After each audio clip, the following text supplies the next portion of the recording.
Hey everybody, how are you doing today? This is going to be the second story that I'm going to read to every single one of you. I'm hoping that I can do more of these because I quite enjoy reading, especially some of the older ones like the Brother Grimm's tales. Today we're going to be reading Cinderella, and this is one of my more favourite stories, so I hope you guys enjoy it too. A rich man's wife became sick, and she felt that her end was drawing near. She called her only daughter to her bedside and said, "Dear child, remain pious and good, and our dear Lord will always protect you, and I will look down on you from heaven and be near you." With this, she closed her eyes and died. The girl went to her mother's grave every day and wept, and she remained pious and good. When winter came, the snow spread like a white cloth over her grave, and when the spring sun had removed it again, the man took himself another wife. This wife brought her two daughters into the house with her. They were beautiful, with fair faces, but evil and dark hearts. Times soon grew very bad for the poor stepchild. "Why should we look at that stupid goose sit in the parlour of us?" the sisters said to Cinderella. "If she wants to eat bread, then she'll have to earn it. Out with this kitchen maid." They took her beautiful clothes away, dressed her in an old grey smock, and gave her wooden shoes. "Just look at the proud princess. How decked out is she?" They shouted and laughed as they led her into the kitchen. There, she had to do hard work from morning until evening.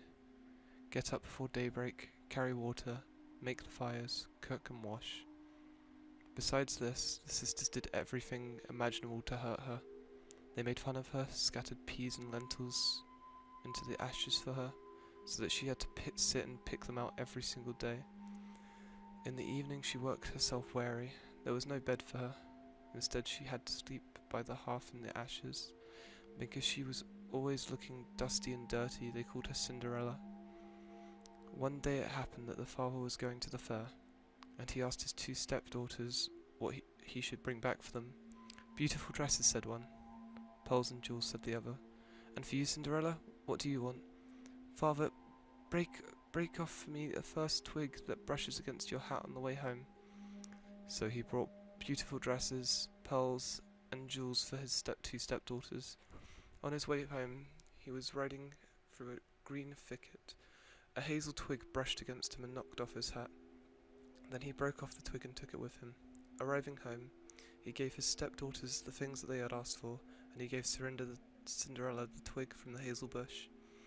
Cinderella thanked him, went to her mother's grave and planted the brush on it, and she wept. She wept and fell upon it and watered it. It grew and became a beautiful tree. Cinderella went to this tree 3 times every day, and beneath it she wept and prayed. A white bird came to the tree every time, and whenever she expressed a wish, the bird would throw down on her what she wished for. Now it happened the king proclaimed a festival that was to last 3 days. All the beautiful young girls in the land were invited, so that his son could select a bride for himself. When the two stepdaughters heard that they had too been invited, they were in high spirits. They called Cinderella, saying, "Comb our hair for us, brush our shoes, fasten our buckles, we're going to the festival at the king's castle." Cinderella obeyed, but wept, because she too would have liked to go to the dance with them. She begged her stepmother to allow her to go. "You, Cinderella," she said, "you're all covered in dust and dirt, and you want to go to the festival? You have neither clothes nor shoes, yet you want to dance?" However, because Cinderella kept asking, the stepmother finally said, "I have scattered a bowl of lentils in the ashes for you. If you can pick them out in the next 2 hours, you may go with us." The girl went back through the back door into the garden and called out, "You tame pigeons, you turtle doves, and all you birds beneath the sky, come help me gather. The good ones go into the pot, and the bad ones go into your crop." 2 white pigeons came through the kitchen window, and then the turtle doves, and finally all the birds beneath the sky came whirring and swarming in. and lit through the ashes. The pigeons nodded their heads and began to pick, pick, pick, pick, and the others began to pick, pick, pick, pick. They all gathered the good grains into the bowl.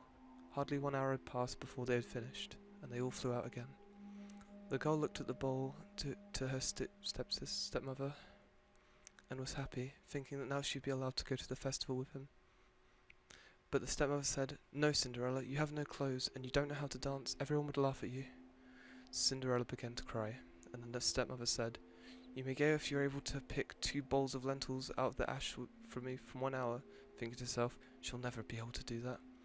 The girl went through the back door into the garden and called out, "You tame pigeons, you turtle doves, and all you birds beneath the sky, come help me gather. The good ones go into the pot, the bad ones go into your crop." 2 white pigeons came in through the kitchen window, and then the turtle doves, and finally all the birds beneath the sky came whirring and swarming in, and lit around the ashes. The pigeons began to pick, pick, pick, pick, and the others began to pick, pick, pick, pick, and they gathered all the good grains into the bowls, and before half an hour had passed, they were finished, and they all flew out again. The girl took the bowl to her stepmother and was happy, thinking that now she'd be able to go to the festival with them. But the stepmother said, "It's no use, you're not coming with us. For you have no clothes, you do not know how to dance, and we would be ashamed of you." With this she turned back on Cinderella and hurried her 2 proud daughters away.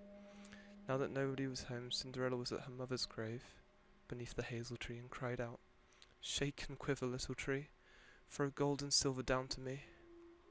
Then the bird threw a gold and a silver dress down to her, and slippers embroidered with silk and silver. She quickly put on the dress and went to the festival. Her stepsisters and stepmothers did not recognize her. They thought she must be a foreign princess, for she looked so beautiful in the gold dress. They never once thought it was Cinderella, for they thought she was sitting at home in the dirt, looking for lentils in the ashes. The prince approached her, took her by the hand and danced with her. Furthermore, he would not dance with no one else.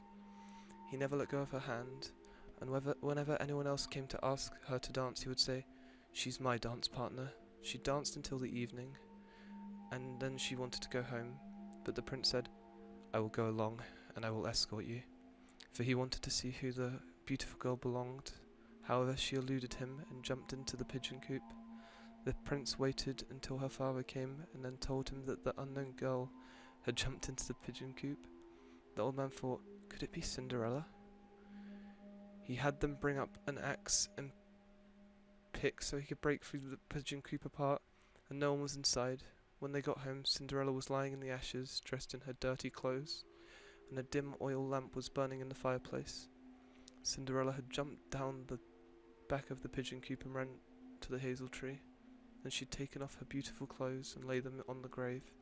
The bird had taken them away again, and dressed in her grey smock, she'd returned to the ashes in the kitchen. The next day, when the festival began anew, and her parents and her step-sisters had gone again, Cinderella went to the hazel tree again and said, "Shake and quiver, little tree, throw gold and silver down upon me." Then the bird came down, in a more extravagant dress than the preceding day. When Cinderella appeared at the festival in this dress, everyone was astonished at her beauty. The prince had waited until she came, then immediately took her by the hand and danced with her. When the others came and asked to dance again, he said the following lines, "She's my dance partner." When the evening came she wanted to leave, the prince followed her, wanting to see into which house she went, but she ran away from him and into the garden behind the house. A beautiful tree stood there, on which hung a most magnificent pears, and she climbed nimbly as a squirrel into the branches, and the prince did not know where she had gone. He waited until her father came and then said, "The unknown girl had eluded me. I can't believe she climbed up the pear tree." And the father thought, could it be Cinderella? He had an axe brought to him and cut down the tree, but no one was inside it. When they came to the kitchen, Cinderella was lying there in the ashes as usual, for she had jumped down the other side of the tree and had taken the beautiful dress back to the bird in the hazel tree and put on her grey smock. On the 3rd day, when her parents and sisters gone away, Cinderella went again to her mother's grave and said to the tree, "Shake and quiver, little tree, throw down gold and silver to me."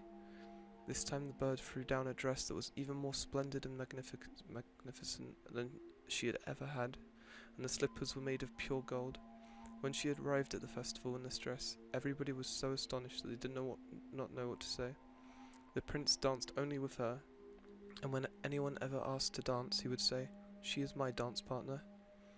When the evening came, Cinderella wanted to leave, and the prince tried to escort her, but she ran away from him so quickly that he could not follow her. The prince, however, had set up a trap. He had an entire stairway smeared with pitch. When she ran down the stairs, her left slipper stuck in the pitch, and the prince picked it up. It was small and dainty and made of pure gold. The next morning he went to the man and said to him, "No one shall be my wife except for those that their foot fits in this golden shoe." The two sisters were happy to hear this, for they had pretty feet. With her mother standing by, the older one took the shoe into the bedroom and had her try it on. She could not get her big toe into it, for the shoe was too small for her. Then her mother gave her a knife and said, "Cut off your toe. When you're a queen, you'll no longer have to go on foot." The girl cut her off her toe and forced her foot into the shoe, swallowed the pain, and went towards the prince.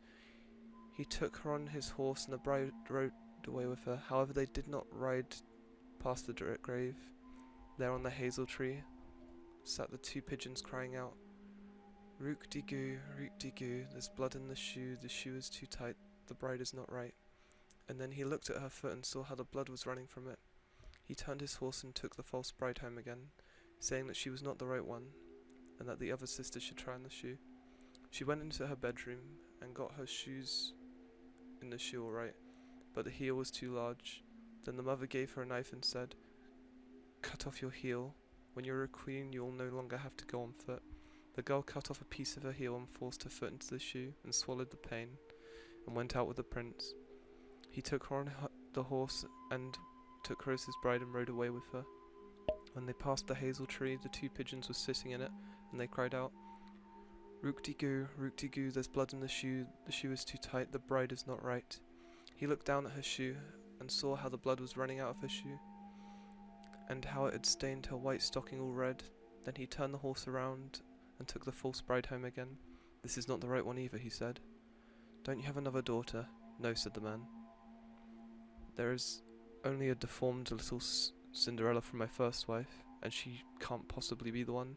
The prince told him to send her to him, but the mother answered, "Oh no, she is much too dirty. She cannot be seen." But the prince insisted on it, and they had to call Cinderella. She first washed her hands and her face clean, and then went bow before the prince, who gave her the golden shoe. She sat down on a stool, put her foot out of the heavy wooden shoe, and put on the slipper. It fitted her perfectly. When she stood up, the prince looked into her face and recognized the beautiful girl who had danced with him. He cried out, "She is my true bride." The stepmother and the two sisters were horrified and turned pale with anger. The prince, however, took Cinderella onto his horse and rode away with her.